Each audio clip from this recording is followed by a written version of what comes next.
నేను కుటుంబంతో కూడా ఎక్కువగా టైం గడపలేదు. నా జీవితాంతం నేను ఆలోచించింది తెలుగు జాతి బాగుపడాలి, ఈ దేశం బాగుండాలి. నేను లోపల ఉన్నప్పుడంతా ఒకటే అనిపించేది,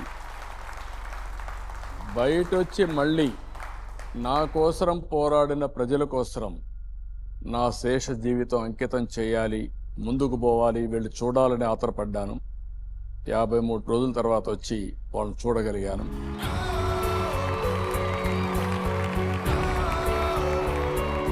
అవును, 53 రోజుల చీకటి జైలు జీవితం.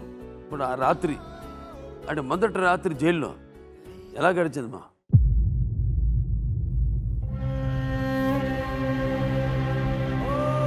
నంద్యాల నుంచి ప్రకాశం జిల్లా ద్వారా అడవుల్లో దాటుకుంటూ అమరావతికి తీసుకురావడం, రాత్రంతా ఇన్వెస్టిగేషన్ పేరుతో తిప్పి తెల్లవారితో మెడికల్ టెస్ట్కి పంపించడం, అక్కడి నుంచి మళ్ళీ అక్కడ ఇక్కడ తిప్పి కోర్టుకు తీసుకురావడం, కోర్టుకు తీసుకొచ్చి సాయంత్రం వరకు ఆర్గ్యుమెంట్ నెపంతో ఆర్గ్యుమెంట్ చేయడం, మళ్ళీ రాత్రి మిడ్-నైట్ తీసుకుపోయి రాజమండ్రి జైల్లో నన్ను జైలుకు పంపించడం.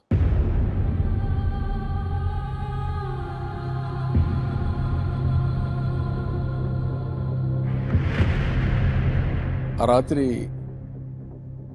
ఏంటిది, మనం చేయని తప్పుకు శిక్ష అవ్వడమే కాకుండా జరిగిన విధానం కూడా ఆలోచించినప్పుడు గుండె తరక్కపోతుంది.